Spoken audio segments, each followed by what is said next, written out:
Assalamualaikum warahmatullahi wabarakatuh dan selamat pagi. Perkenalkan, nama saya Intriani, Stampuk A221202137. Saya dari kelas E, Program Studi Pendidikan Biologi. Baik, pada materi pertama saya akan menjelaskan tentang sistem hormon pada hewan. Jadi di sistem hormon, jadi apa itu hormon? Hormon adalah zat kimia yang dihasilkan oleh kelenjar endokrin atau kelenjar buntu, ya, yang mempunyai efek tertentu pada aktivitas organ-organ lain dalam tubuh. Kelenjar ini merupakan kelenjar yang tidak mempunyai saluran, sehingga sekresinya akan masuk aliran darah dan mengikuti peredaran darah. Nah, apabila sampai pada suatu organ, maka hormon akan merangsang terjadinya perubahan. Pada hewan, hormon yang paling dikenal adalah hormon yang dihasilkan oleh kelenjar endokrin vertebrata atau hewan yang bertulang belakang. Walaupun demikian, hormon dihasilkan oleh hampir semua sistem organ dan jenis jaringan pada tubuh hewan. Molekul hormon dilepaskan langsung ke aliran darah. Walaupun demikian, ada juga hormon yang disebut ektohormon, yaitu hormon yang tidak langsung dialirkan dalam darah, melainkan melalui sirkulasi atau difusi ke sel target. Nah, di sini saya akan membahas tentang sistem hormon pada ikan.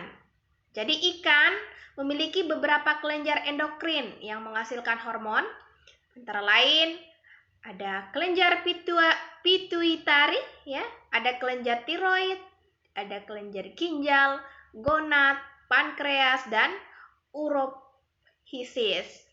Oke, teman-teman bisa lihat ya, ada gambar. Ya, gambar ikan, ya. Gambar ikan. Jadi diagram di mana ada huruf A, B, C, D, E itu merupakan lokasi di mana kelenjar endokrin itu berada, ya. Kita bisa lihat pada huruf A, ya, huruf A. Jadi di mana huruf A itu adalah tempat, ya, kelenjar pituitari. Kemudian B ada tiroid, ya. Kemudian bagian C itu tempatnya kelenjar pankreas. Kemudian bagian D itu tempatnya gonad, ya. Bagian E tempatnya kelenjar ginjal, dan F ada tempatnya urofisis. Oke. Kemudian kita bahas satu-satu, ya. Pertama, pituitari, ya. Apa itu pituitari? Pituitari adalah kelenjar atau hipofisa yang terletak pada lekungan tulang di dasar otak atau sela tursika. Nah, terdiri atas dua bagian utama, yakni ada adenohipofisa dan neurohipofisa. Jadi adenohipofisa ini terdiri atas pars distalis dan pars intermedia. Sedangkan neurohipofisa hanya terdiri atas pars nervosa yang berfungsi mensekresikan oksitoksin, arginin, vasotosin, dan isotopars distalis merupakan bagian utama adenohipofisa yang menghasilkan sel-sel pesekresi. Kemudian ada kelenjar tiroid. Jadi tirotrofin pituitari merupakan faktor utama yang mengontrol fungsi tiroid di bawah kondisi normal. Fungsi tiroid adalah menyimpan dan mengeluarkan sekresi yang terutama berhubungan dengan pengaturan laju metabolisme. Kemudian sintesis dan pengeluaran hormon tiroid secara otomatis diatur untuk memenuhi tuntutan kadar hormon dalam darah lewat mekanisme feedback hipotalamik. Nah, di sini ada gambar potongan dari kepala ikan, ya. Nah, teman-teman bisa lihat, ya, lokasi kelenjar tiroid, ya, pada ikan herring. Ya, ini potongan kepala ikan herring, ya. Ada bagian-bagian mulai dari bagian 1, ya, 1, 2 sampai 3 itu di mana merupakan kelenjar tiroid pada ikan herring. Nah, bila kadar hormon tiroid yang beredar dalam darah tinggi, ya, maka akan menekan output TSH pituitari. Sedangkan kadar rendah menaikkan hormon tiroid yang penting adalah tetrahidrotironin atau T4 ya, dan tridotironin ya atau T3.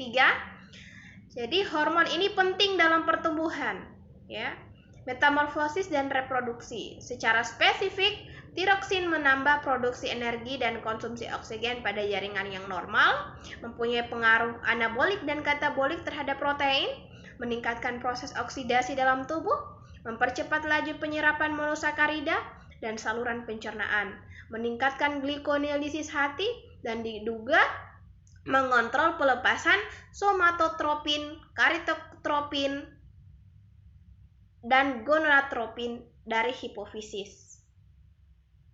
Oke, kita masuk pada kelenjar gonad. Gonad ini merupakan kelenjar endokrin yang dipengaruhi oleh gonadotropin hormon atau GTH yang disekresikan oleh kelenjar pituitari.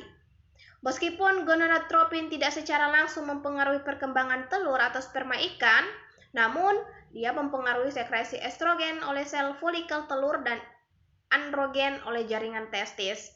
Estrogen yang umum didapatkan dalam cairan ovarium teleostei adalah estradiol, ya, yang merupakan derivat dari 17-ahidroksiprogesteron, sedangkan androgen yang umum disintesis oleh testosteron. Kemudian ada kelenjar ginjal. Nah, ginjal merupakan salah satu organ yang memiliki sel-sel endokrin, antara lain jaringan internal, sel kromafin. Ya, fungsi kelenjar ini dikontrol oleh pituitari melalui ACTH. Kemudian ada kelenjar ultimobranchial. Kemudian ada kelenjar urofisis. Jadi urofisis ini adalah nama lain dari the caudal neurosecretory system, yang merupakan neurosekretory yang terletak pada bagian belakang spinal cord. Jadi ada 4 jenis hormon yang diidentifikasi dari urofisis, yakni ada urotensin ya, 1, 2, 3, dan 4. Jadi pada ikan, urotensin ini 1 belum diketahui efeknya secara pasti. Namun pada vertebrata darat berperan dalam penurunan tekanan darah. Nah, sistem hormon. Hormon dihasilkan oleh kelenjar-kelenjar hormon, ya. Hormon pertumbuhan, ada hormon reproduksi, ada hormon ekskresi, ada hormon osmoregulasi. Ya, menurut hasil kelenjar hormon, endohormon, yaitu yang bekerja di dalam tubuh seperti hormon-hormon yang sudah saya jelaskan. Kemudian ektohormon itu bekerja di luar tubuh seperti fenomen merangsang jenis kelamin lain mendekat untuk berpijah. Sekian dan terima kasih, itu saja yang bisa saya sampaikan, lebih dan kurangnya saya mohon maaf.